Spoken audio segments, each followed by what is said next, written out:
This is the another video of gallbladder polyp.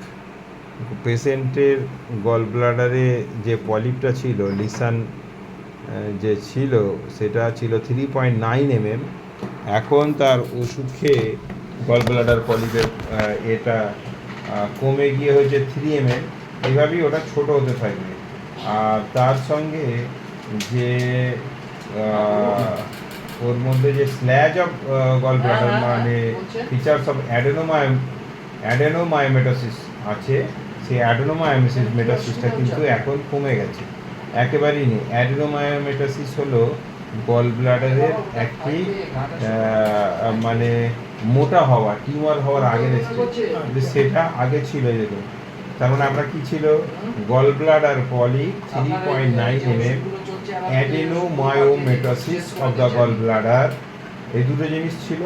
3 নম্বর হচ্ছে tiny calculus in the middle calyx of the left kidney. Left কিডনিতে একটি 4.1 mm পাথর ছিল। এখন আমরা দেখি যে কী কী এর আছে।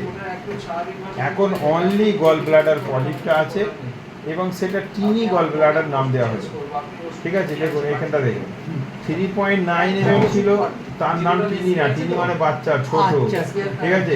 তার মানে এটা কমে এমন একটা সাইজে এসছে যে ওরা নাম দিতে বাধ্য হলো টিনি। দেখুন এই দেখুন ছোট ক্যালকুলাস তাকে বলে টিনি। টিনি ক্যালকুলাস যে ছিল 4.1 mm সেটা কিন্তু আর নেই। এই দেখুন আছে কিডনি, দেখুন নর্মাল, ঠিক আছে।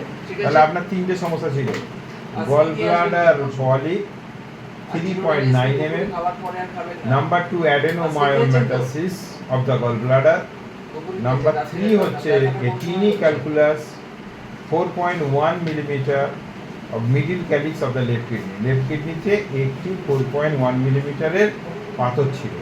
এখন 4.1 mm পাথর আর নেই কিডনিতে। গল ব্লাডারে 3.9 mm কমে গিয়ে 3 হয়েছে, যেটাকে আমরা টিনি গল ব্লাডার পলিপ বলছি। আর সব থেকে ভয়ঙ্কর যেটা হলো অ্যাডেনোমায়োমেটাসিস অফ দ্য গল ব্লাডার, এইটা একেবারে ভালো হয়ে গেছে, ঠিক আছে। তাহলে তিনটে ছিল, একটি আছে যেটা। আর একটা জিনিস হয়েছে, গ্রেড 1 ফ্যাটি লিভার ছিল, দেখুন এখানে দেখুন গ্রেড 1 ফ্যাটি লিভার ছিল, এটা নর্মাল। তাহলে সব দিক থেকে অনেক ভালো আছে। কিডনি পাথরটা ওটাও তো নেই আমার। না, কিডনি পাথর ভালো হয়ে গেছে, ঠিক আছে। আপনি সবগুলো সুস্থ হয়ে যাবেন, কোনো চিন্তা নেই। আপনি নিজে বলুন না কেমন আছেন, বলুন। আমি বলছি তো আমি ভালো আছি। আমি মানে আগের মাসে আমি ওষুধ নিয়ে গিয়ে আমি ডিউটি করেছি টানা 15 দিন, যেখানে 2-3টে বেশি ডিউটি করতে পারতাম না, সত্যি কথা, পয়সা নিয়ে নেবেন না। খুবই ভালো ছিলাম। সমস্যা ছিল একটু গ্যাসটা এখন একটু কমেছে।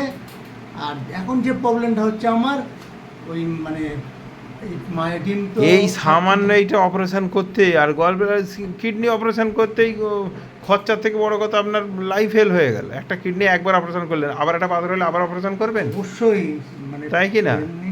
অপারেশনের মানে ওটা তো লাইফের ব্যাপার, পয়সারও ব্যাপার, সব সব কিছু সমস্যার ব্যাপার আছে। আমি অসুস্থ হয়ে গেলে আমার সংসারেরও একটা ব্যাপার থাকবে সেখানে। সেক্ষেত্রে আপনার এগুলো সহজে হোমিওপ্যাথিতে সেরে যাচ্ছে। খরচা হলেও আমি 2 টাকা তো রোজগার করতে পারছি। সবথেকে বড় চিন্তা এটাই আমার। আমি অনেক চিন্তা ভাবনা করেই এখানে এসেছি। আর বাকিটা আপনার সম্পূর্ণ ভালো আছি, সত্যি কথা। আমার এখন মানে এই মুহূর্তে যে প্রবলেমটা হচ্ছে আমার পেটের সমস্যাটা, মানে